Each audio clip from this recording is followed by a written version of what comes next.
a gente passa para o próximo painel do dia, o novo equilíbrio global, tecnologia, IA e sustentabilidade. Vamos convidar ao palco os panelistas e peço, por favor, que se sentem na cadeira correspondente à sua foto. Então, vamos receber Maria Mazzarello Veloso, que é Business Advisor, conselheira de administração e CEO da Olusac. Leonardo Barreto, doutor em Ciência Política pela Universidade de Brasília, sócio da consultoria Think Policy e consultor na Vector. Alberto Pfeiffer, Senior Policy Fellow em Geopolítica, Estratégia e Segurança Internacional no INSPER Agro Global. Daniel Santos Parente, coordenador de Transformação Digital da Apex Brasil, patrocinadora do evento. E Jaime Spitzkowski, jornalista do canal Brasil, da Fé Comércio, especializado em assuntos internacionais, que atuará como mediador no painel. Bem-vindo. Antes de iniciar, em nome da ABS, eu gostaria de agradecer à Fé Comércio, nosso apoiador institucional, e ao canal Brasil, pelo apoio na realização desse evento e por acreditar na força da inovação e do diálogo para o desenvolvimento do país. A palavra está com você. Bom dia a todos, por favor. Antes de mais nada, queria agradecer imensamente o convite, o privilégio de poder estar num evento dessa relevância, dessa qualidade, e ter o privilégio de poder ouvi-los, poder interagir com tantos especialistas e com tantos experts nessa área fundamental da sociedade contemporânea. E a proposta aqui para a gente debater temas tão relevantes como tecnologia, geopolítica e sustentabilidade. Nessa nossa conversa, eu queria fazer uma ponte começar fazendo uma ponte com a excelente exposição feita pelo Silvio Cassione. A minha sugestão é que cada um de vocês faça uma exposição inicial sobre um aspecto fundamental, central, do que a gente vê no cenário geopolítico de hoje, como o Silvio muito bem trouxe, que é a questão da chamada tecnopolaridade. Eu sou do tempo do mundo bipolar, Estados Unidos e União Soviética. Eu vi depois a transição para o mundo unipolar, com o fim da União Soviética, a queda do Muro de Berlim, e o fim desse mundo unipolar e a transição para a multipolaridade, com a ascensão de polos de poder como China, Índia, entre outros. E agora, a ideia da tecnopolaridade. Que mundo é esse para vocês? Que nova ordem digital é essa? E qual o papel do Brasil nesse cenário? Maria, por favor, ladies first.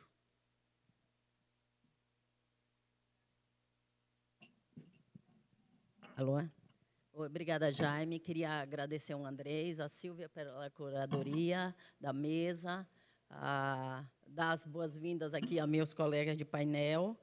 E só fazendo uma introdução, da onde vem minha fala, eu passei 35 anos da minha vida como executiva em empresas como a Orica, a Vale e a Bayer. Atuei em mais de 120 países. Hoje sou conselheira de administração e estudo governança em rede, sou pesquisadora do Instituto de Pesquisa Atopos da USP e estudo governança em rede. Então, minha fala vem desse lugar. E, por isso, a minha pergunta, né, eu queria começar com uma pergunta, né, para a gente refletir, né?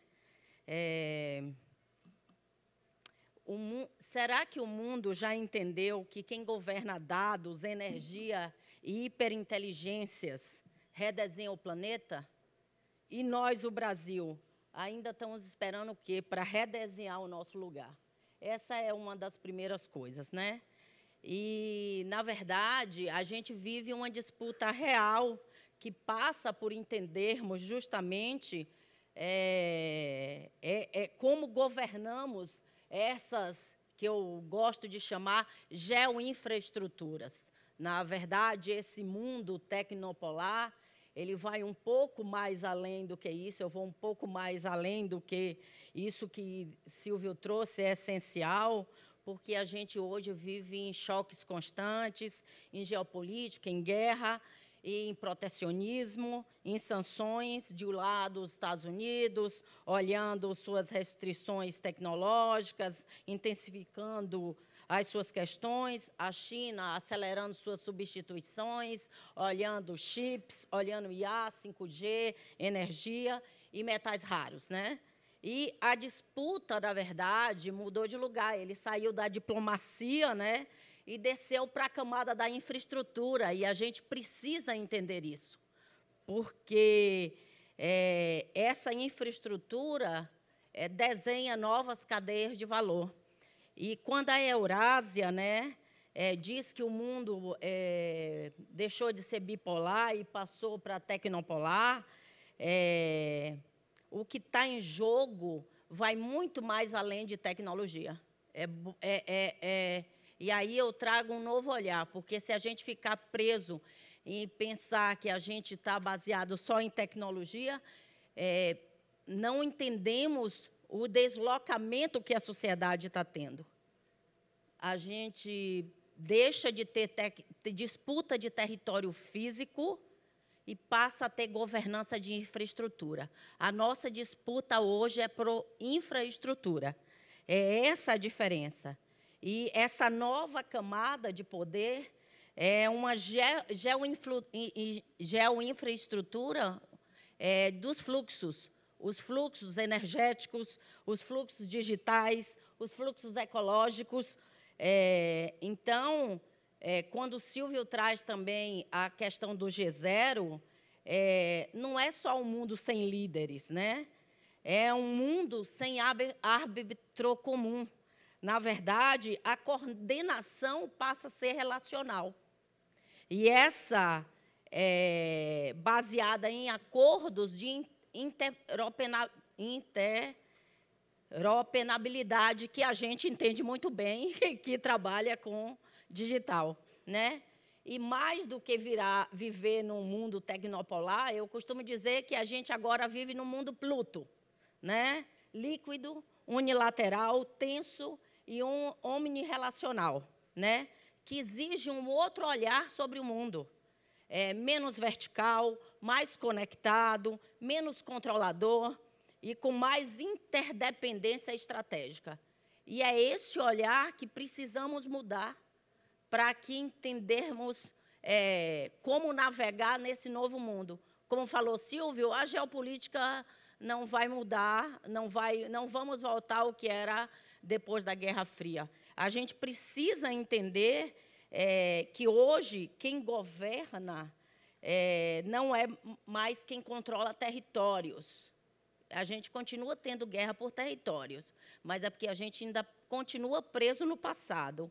Quem governa hoje é quem governa dados, é quem governa energia, é quem governa hiperinteligências, tá? E a corrida por semicondutores, por minerais críticos, por computação quântica, não é tecnológica, é estrutural, é arquitetura de poder. A briga é por poder e por infraestrutura. Então, quem dita padrões de segurança, inovação e soberania. Aliás, Leonardo, é atribuído ao presidente russo Vladimir Putin a seguinte frase: dominará o século XXI quem dominar a inteligência artificial. Qual é a tua visão sobre esse tema e sobre o papel do Brasil nesse cenário? Bom dia a todos, bom dia a todas, meus colegas de painel. Jaime, prazer estar com você, um especialista em Rússia, né? Agradecer ao Andrei, né, pelo convite. É muito curioso que esse debate sobre tecnologia mexe muito com as nossas categorias cognitivas. Quando a gente vai pesquisar sobre esse processo que nós estamos passando, a gente vê o tempo inteiro uma tentativa de categorizar, né, esses fenômenos, usando conceitos antigos. Por exemplo, vocês vão ver muita coisa relacionada a colonialismo de dados, né?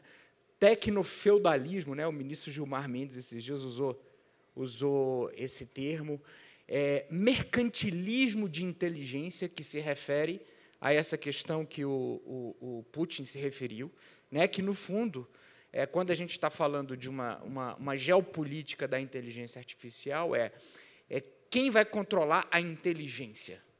Né? Quem vai controlar a inteligência? O mercantilismo de inteligência. E também trazendo uma boa lógica da Guerra Fria para esse momento, no seguinte sentido.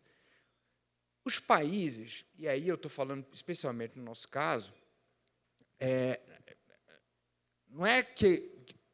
a sensação que eu tenho, assim, não é que a gente vai perder o bonde, assim, esse bonde já passou.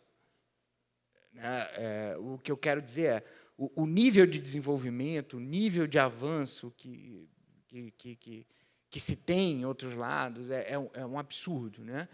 Então, na verdade, essa polarização já representada por Estados Unidos e China vai exigir, na verdade, um debate diplomático sobre que arco de alianças nós vamos formar, aonde, na órbita de quem, na influência de quem nós vamos nos filiar, nós vamos adotar de novo uma política pendular, né, para tentar aproveitar o processo dos dois. Isso vai ser possível? A gente não sabe nem se isso vai ser possível. Não é? Enfim, adotar aí uma tradição. Cumprimentar o Ricardo, que está um grande amigo também. Então, eu quero chamar a atenção nessa fala inicial, Jaime, para a gente olhar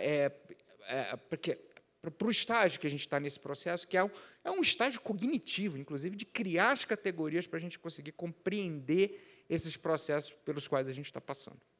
Também super interessante, assim como da Maria, a sua introdução.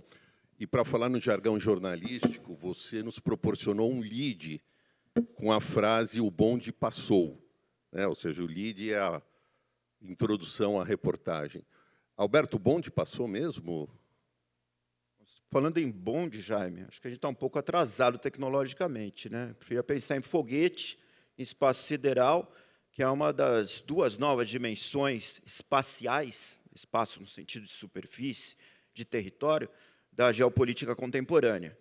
Então, nós temos aqui hoje, do ponto de vista da geografia política ou da geopolítica, a disputa pelo domínio de 3 espaços superpostos, que também se entrelaçam: o espaço tradicional, que é a superfície física, o território propriamente dito, né, da geopolítica clássica, e 2 espaços novos. Um deles é o espaço sideral, é o espaço dos foguetes, dos satélites, dos drones, o espaço que remete a todo o universo, enfim, que é um espaço de disputa, um espaço logístico, um espaço de ondas, de transmissões, e que também pode ser pensado verticalmente no espaço subterrâneo, suboceânico, que é onde estão grandes reservas de elementos críticos para o domínio dessa tecnologia espacial.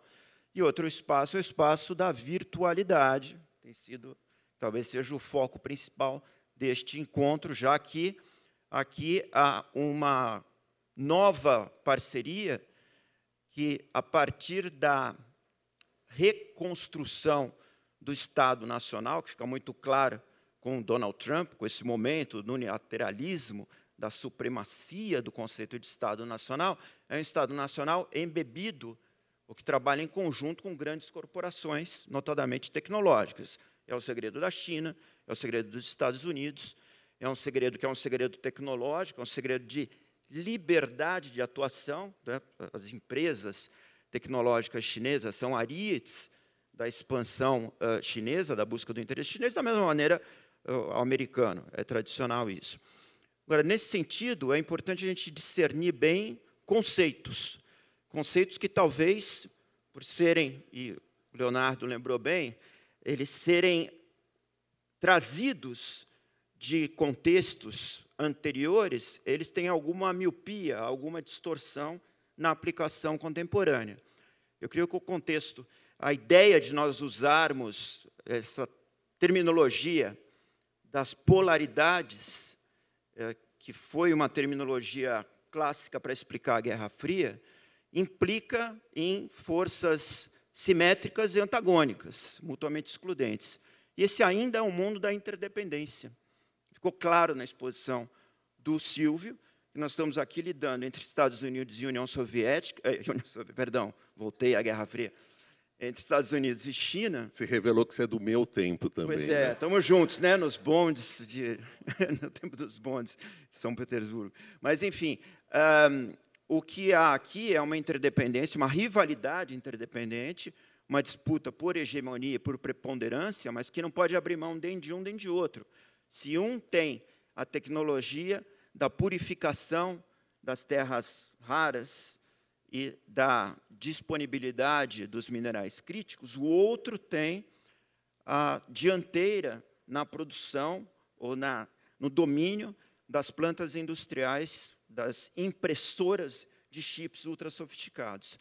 Então, essa ideia da interdependência, creio que seja uma ideia que continua com potencial explanatório, numa outra dimensão, ainda não bem formulada, nesse momento dessa geopolítica tridimensional, né, dessa geopolítica que combina vários espaços. E aí o lugar do Brasil no mundo, e eu vou deixar aqui já uma mensagem, só para antecipar o que seria o encerramento, mas é que este setor, o setor da indústria de serviços tecnológicos, da computação e da telecomunicação, é o grande responsável por uma eventual mudança no padrão de inserção internacional do Brasil.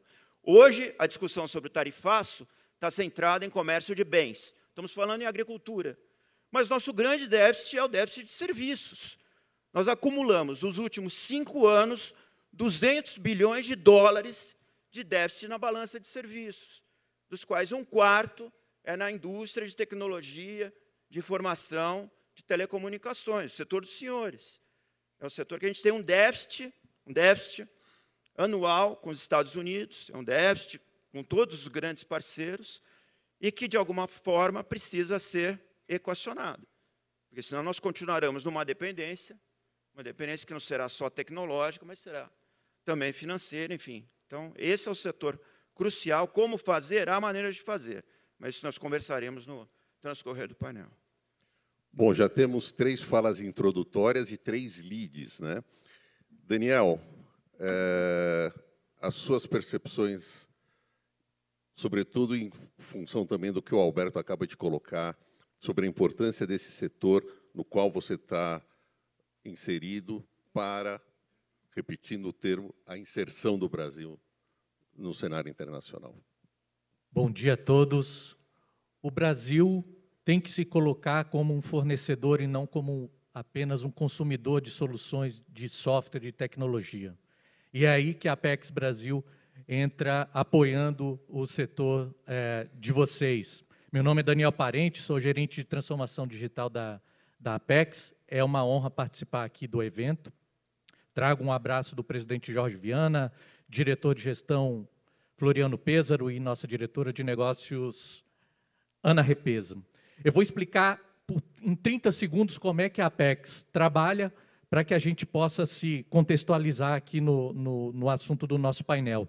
Nós temos 3 linhas principais de atuação. A primeira delas, a mais conhecida, é a linha de promoção comercial. Nós colocamos os empresários brasileiros no exterior, em eventos, e trazemos compradores internacionais para o Brasil para que a gente consiga criar situações de negócio. Então, essa é a primeira linha de atuação. A segunda linha de atuação é a nossa linha de internacionalização. Nós ajudamos empresas brasileiras a se estabelecerem no exterior. A terceira linha é a linha de atração de investimentos, onde a gente traz investimentos estrangeiros para empresas brasileiras e para projetos no Brasil, trazendo recursos do exterior. Temos 2 linhas acessórias, uma é de capacitação e qualificação, onde a gente capacita nossas empresas a se posicionar bem no mercado internacional, e a nossa linha de inteligência de mercado, onde a gente produz vários estudos de mercado, painéis de BI, etc., que podem ajudar a todos vocês a montar uma estratégia de internacionalização. Então, todos esses serviços estão à disposição dos associados da ABS e de todo o Brasil. A Apex Brasil é um parceiro histórico do setor de software. Há mais de 15 anos, a gente tem uma parceria muito forte com a Softex. Softex, que é parceira aqui da ABS. Lá no passado, nós tivemos com a Brascom. E o que a gente pode verificar atualmente é que a versatilidade do setor é muito grande. Dando uma olhada nos perfis das empresas que hoje já exportam, a gente pode ver desde gestão de infraestrutura, gestão de segurança da informação, agritech, fintech, e-commerce, CRM, GovTech. Inclusive, nós estamos ajudando o próprio SERPRO a se internacionalizar, mais especificamente, recentemente, em mercados da África. Então, a nossa versatilidade é muito grande. Então, quando alguns falam, o Brasil tem que se especializar em nichos, nós temos uma completeza de soluções muito importante. Então, hoje, com a Softex, a gente já tem mais de 200 empresas participando do nosso projeto.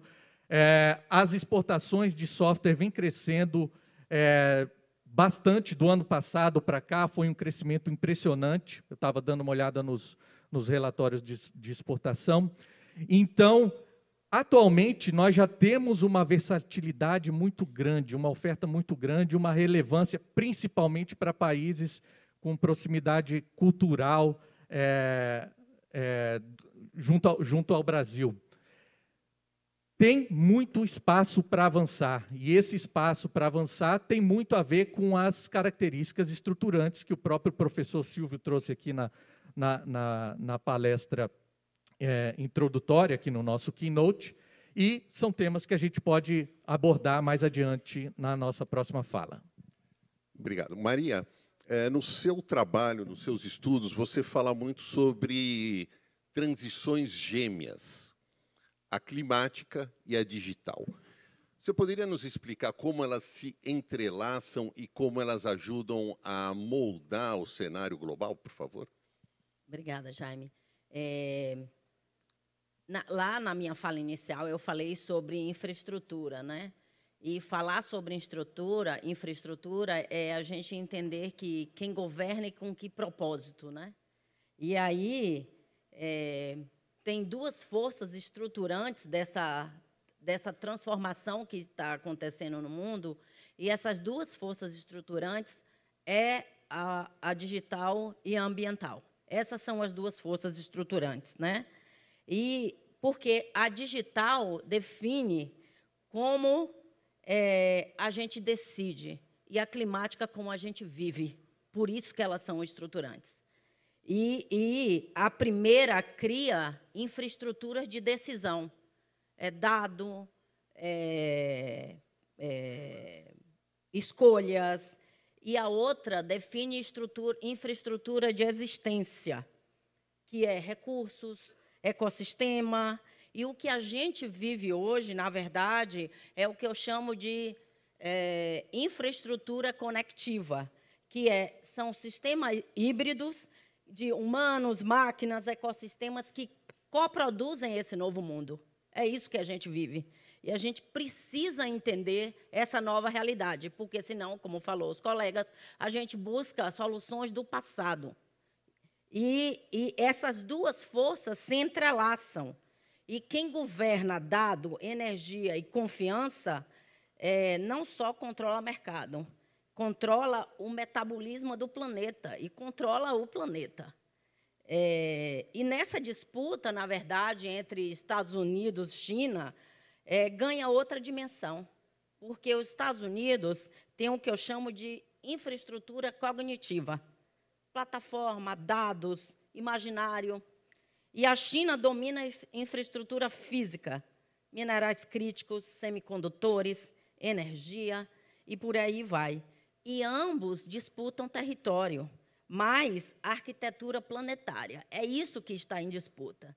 E, como Brasil, a gente precisa entender esse novo lugar.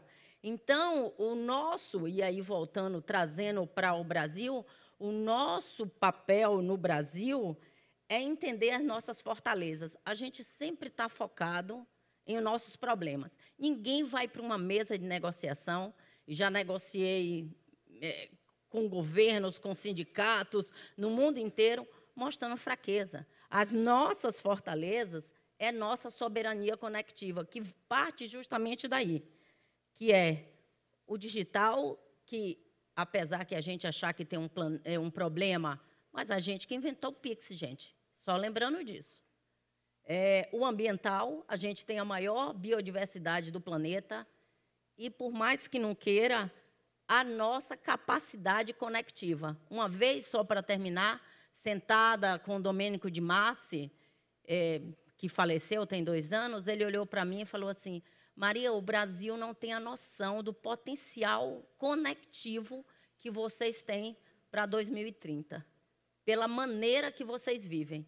E essa capacidade de relacionar e relacionar com o nosso digital, o nosso ambiental, e essa capacidade social do Brasil é a fortaleza do Brasil. E a gente precisa levar isso para a mesa.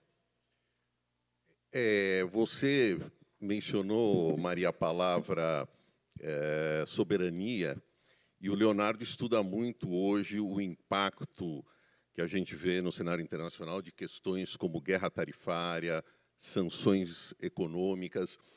Como esses elementos impactam o cenário brasileiro? Então, é importante a gente caracterizar que, dentro desse cenário de competição, os países estão tendo posturas diferentes em relação às condições que estão se apresentando, né?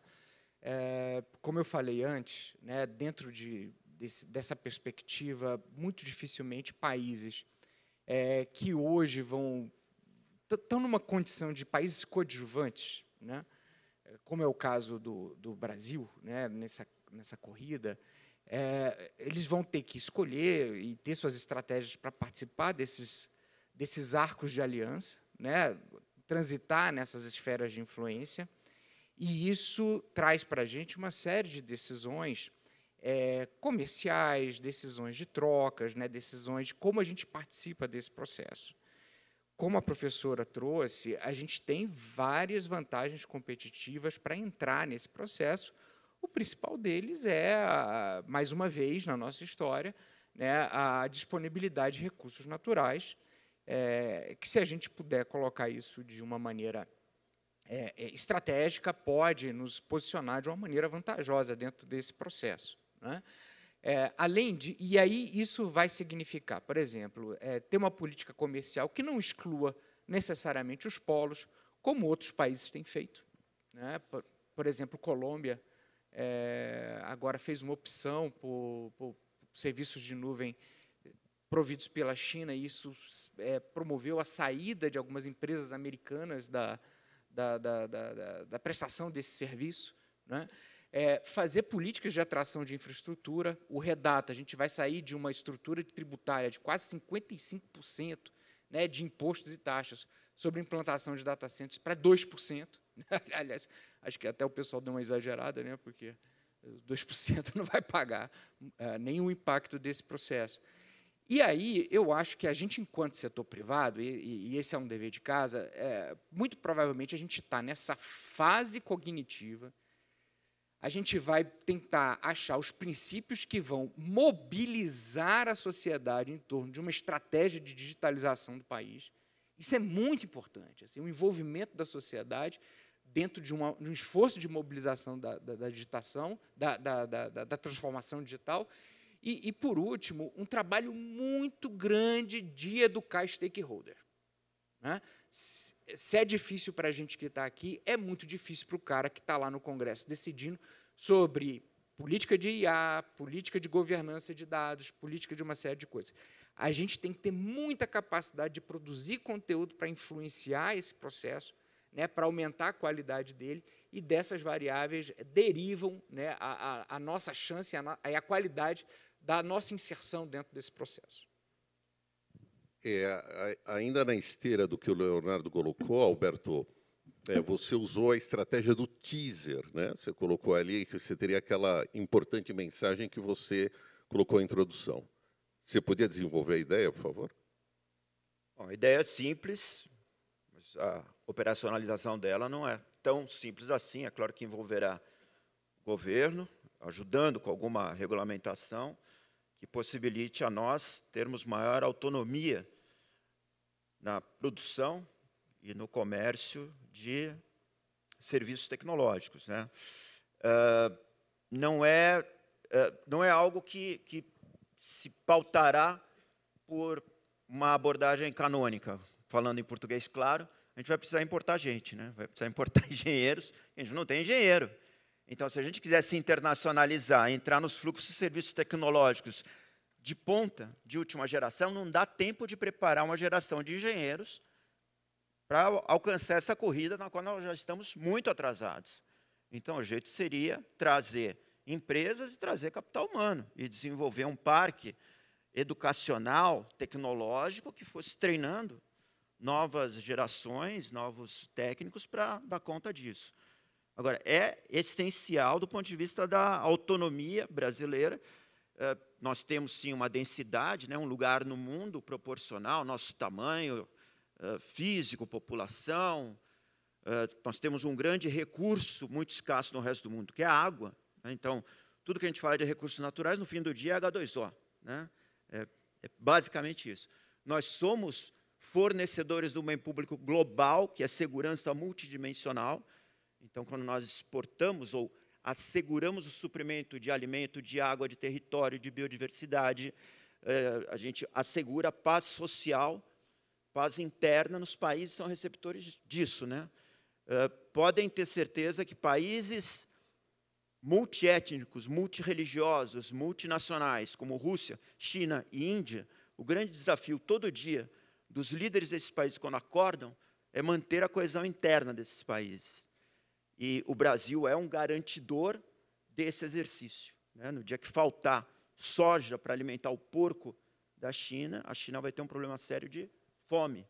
E isso causa instabilidade, pressão social. E, nesse sentido, isso ainda é um potencial do Brasil. O Brasil não transformou isso num ativo, num recurso de poder.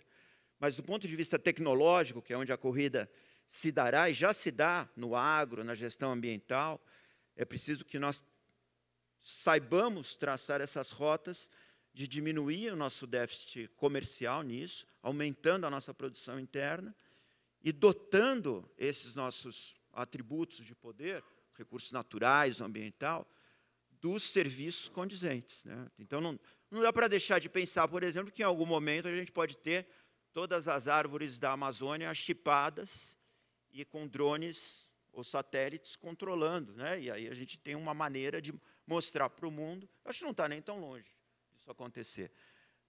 Tem tecnologia já disponível, embora ainda muito cara. Mas, enfim, eu acho que é por esse caminho. Quer dizer, ter centros de excelência, a gente pode usar uma Embrapa, né? Por exemplo, né? O conceito da Embrapa para serviços e com políticas regulatórias, às vezes portarias, ministérios, atrair capital humano. Tem uma vantagem grande do Brasil, nós estamos num time zone muito propício ao fenômeno do friendly shoring e nearshoring com os Estados Unidos. Né? Então, talvez o papel que países mais distantes, como Índia, ocuparam em algum momento, né? Talvez a gente possa ocupar, nesse sentido de estarmos numa conectividade de horário e de fluxo operacional que facilite. Daniel, um conceito que permeia muito o mundo das discussões relativas à tecnologia é a questão do colonialismo digital. É ficção ou é realidade o colonialismo digital?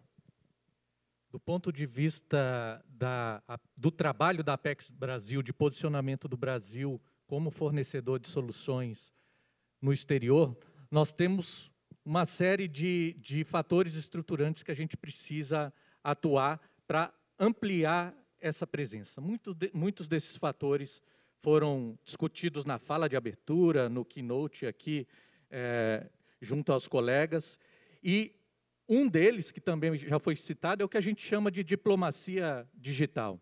é a nossa capacidade de estabelecer pontes e relacionamento com nações e também, como disse o professor Silvio, com Big Techs nesse mundo G0. É uma ilusão achar que a gente, no curto prazo, vai conseguir competir com outros países, por exemplo, no desenvolvimento de grandes modelos genéricos de inteligência artificial ou na produção de hardware de vanguarda. Nesse sentido, essa questão da diplomacia digital ela é fundamental para que a gente esteja associado a nações e empresas que possam impulsionar a nossa presença no exterior. Além da diplomacia digital, nós temos questão de financiamento, que foi tratado aqui, a própria questão da cultura do empresariado brasileiro, que às vezes é muito voltada para o mercado interno.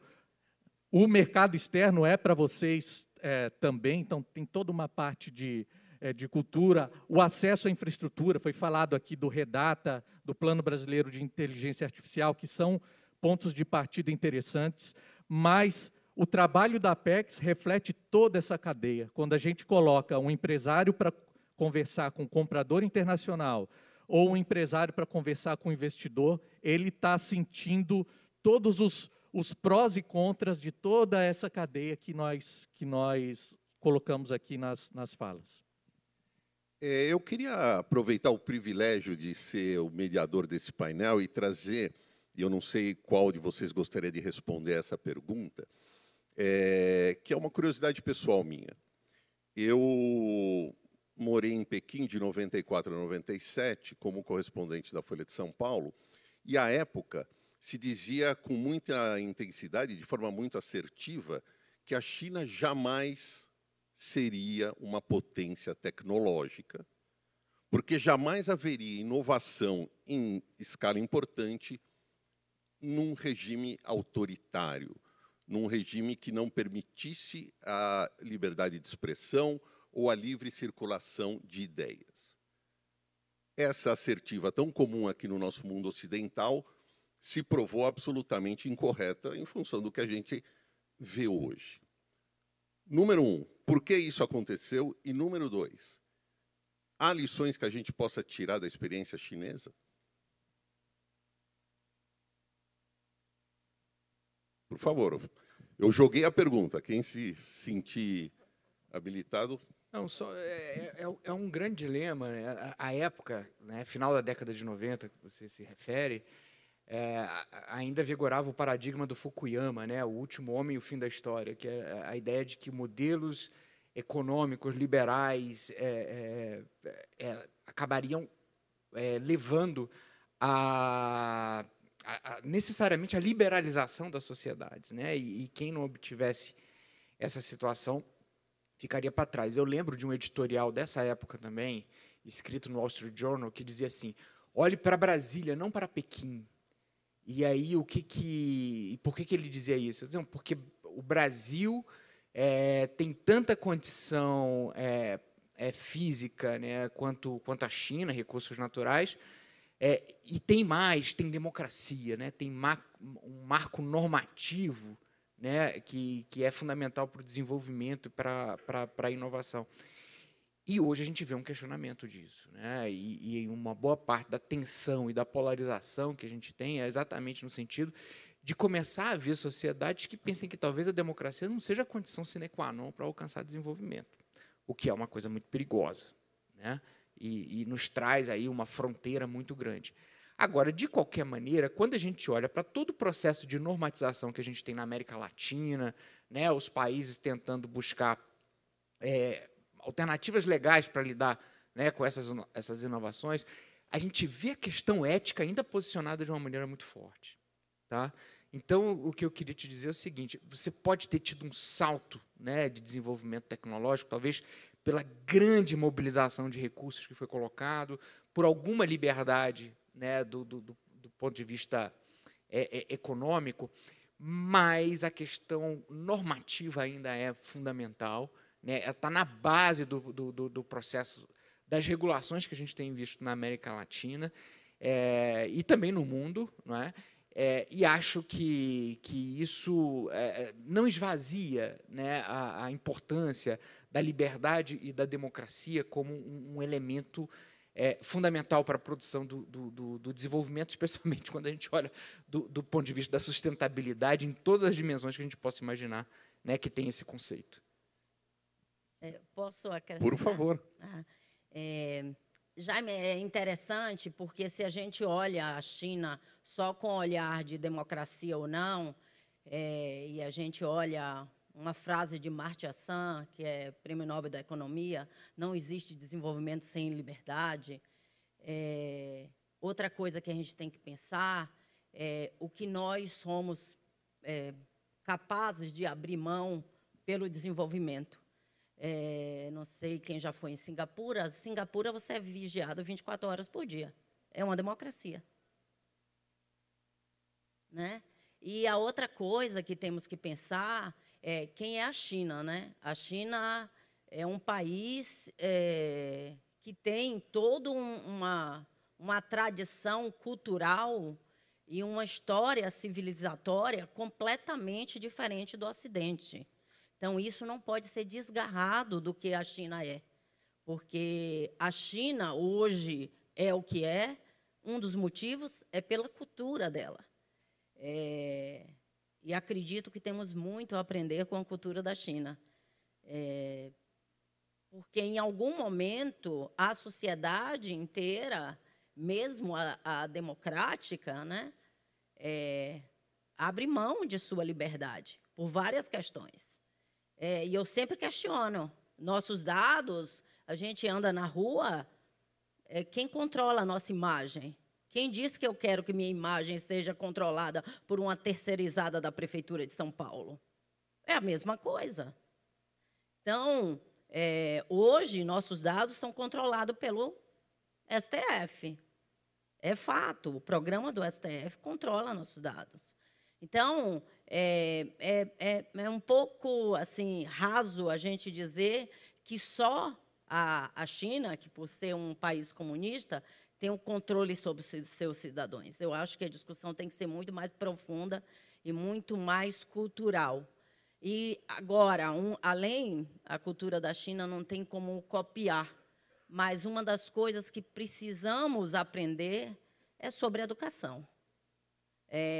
Como a China educa, como valoriza a universidade, como faz com seus especialistas que vão fora do país e voltam para o país, um investimento nas universidades, um investimento na pesquisa. E aí é uma pergunta para a gente fazer aqui. Fora os hackathons, qual o investimento de tecnologia que a gente tem no Brasil por grandes empresas? Porque, muitas vezes, a gente questiona se o Brasil é o país, o governo é para colocar grana nisso. Mas os Estados Unidos colocam, a China também coloca. Então, e quais são os grandes centros de P&D do Brasil? Eu sou engenheira, tá? Passei minha vida toda sendo engenheira. Petrobras, Vale, Embraer, Embrapa e mais uma ou duas empresas. Então, a gente precisa questionar o país que a gente quer ser baseada na educação, nas universidades, em todas essas questões. E os países, como um todo, precisam entender que, aí o Silvio colocou, trazer profissionais de fora. Na verdade, essa diversidade intercultural e essa rede, né, de conhecimento e esse ecossistema é a coisa mais importante hoje para resolver os problemas. Porque as empresas sozinhas e os governos sozinhos, e aí já pulando um pouco com o que eu estudo, que é governança em rede, não vai conseguir fazer isso.